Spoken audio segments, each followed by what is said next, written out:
실화이다. 꿈꾸는 여자.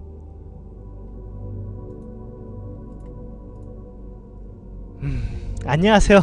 소심하게 시작하네요. 글쓴이 누구나 그렇듯 눈팅을 판으로 즐기던 20대 중반 여자입니다. 그냥 꿈을 자주 꾸는 평범한 20대 중반 직장인이요. 제가 평소 잡스러운 꿈을 매일 꾸는 편이고, 그러다 정말 몇 년에 한 번은 엄청난 애지몽을 꾸기에 그냥 심심들 하실 때 쉬어가 읽으시라며 몇 개 올려봐요. 그게 재미있을지 않을 거예요. 그냥 읽어줘요. 정말 나 평범한 여자인데 가끔 촉이 탁 날아와서 꼬실 때가 있음. 애지몽과 촉이 시작된 거 할아버지가 임종하시던 날부터입니다. 1997년 어느 겨울, 나 초등학교를 다니던 꼬맹이였습니다. 할아버지가 폐암 말기로 투병 중이셨는데 위독하시단 소식을 듣고 친구들이 하나둘 할아버지 댁으로 도착하고 있었습니다.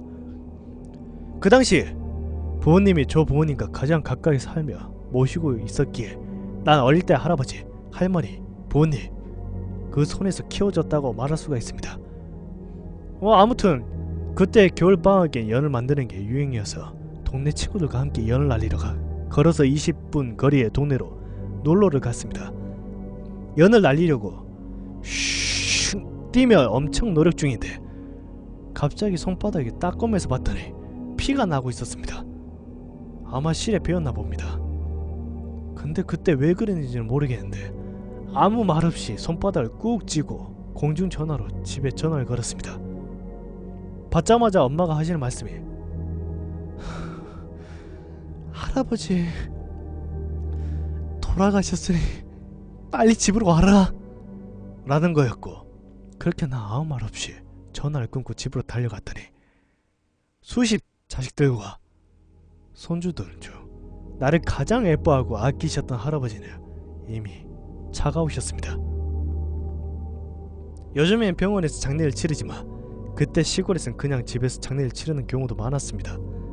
그렇게 할아버지 댁에서 할아버지의 장례가 시작되었고, 장례 첫날 밤 꼬맹이는 꿈을 꿨습니다.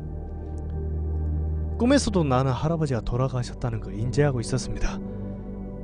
병풍 뒤에 할아버지가 있다는 걸 알고 병풍을 확 제꼈더니 할아버지가 삼배옷을 입고 손을 모으고 누워 계셨는데 갑자기 번쩍하고 눈을 뜨더니 눈을 깜빡깜빡 하시는 겁니다.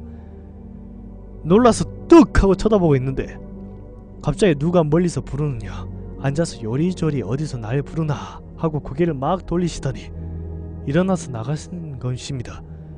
할아버지는 살아생전 항상 드시던 음식, 신으시던 신발, 입으시던 옷, 그 등등 정해놓은 패턴대로 생활하시는 분이셨습니다. 일어나서 나가시려고 현관을 가시는데 막 아주 다급하게 뭘 찾으시는데 보니까 항상 신으시던 슬리퍼가 없었던 것입니다. 막 슬리퍼를 다급하게 찾아다가 빨리 나가야 하는데 슬리퍼가 없으니 맨발로 그냥 대문을 뛰어 나가버리셨습니다. 그건 내가 태어나 처음으로 본 할아버지의 뒷모습이었습니다. 꿈에서 깨어나 어른들께 그 말씀을 들었더니 마지막 발인하는 날 어딘가에 숨겨져 있던 그 슬리퍼를 찾아내어 불에 태워드렸습니다. 그리고 딱 공동묘지에 할아버지를 보내드리고 돌아온 날 마지막으로 할아버지 꿈을 꿨습니다. 꿈에 할아버지가 이번에는 삼배옷이 아니 난 한 번도 본 적이 없는 양복 차림으로 내 앞에 서 계셨습니다.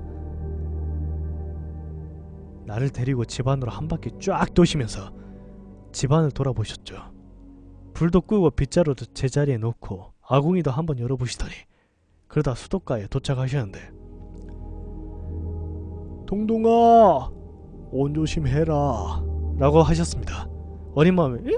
하면서 할아버지가 돌아가셔서 다신 못 볼 줄 알았는데 장례를 치르는 동안 자주 꿈에서 뵈니까 나는 너무나 신이 났나 봅니다. 그래서 아주 깐죽거리는 말투로 할아버지! 내일 또 와요?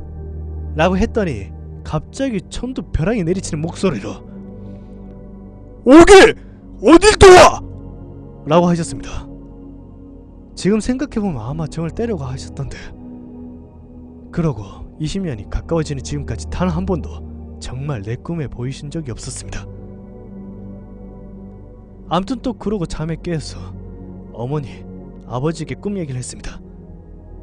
그날 아버지는 몸 조심해라 라고 한 게 불안하시다며 피아노 학원을 안 보내셨습니다. 근데 너무너무 심심했던 이 지지배는 결국 몰래 빠져나와 피아노는 늦어서 못 가니 태권도 장으로 향했습니다.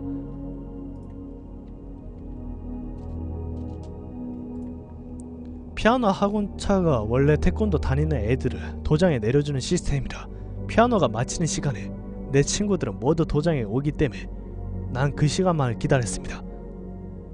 도복으로 갈아입는데 안쪽에서 뭐 떨어지는 소리가 나서 가봤더니 손대지도 않은 비누깡이 세면대 위에서 굴러 떨어져 바닥에 나뒹굴고 있었습니다. 저것도 왜 저래? 그러고 한참 기다리는데 시간이 지나도 피아노 학원차는 안 오고 피아노 끝나고 태권도로 왔어야 할 내 친구들은 곱빼기도 안 보이는 것입니다. 그래서 너는 무슨 심심해하고 있는 와중에 난 소식을 들었습니다.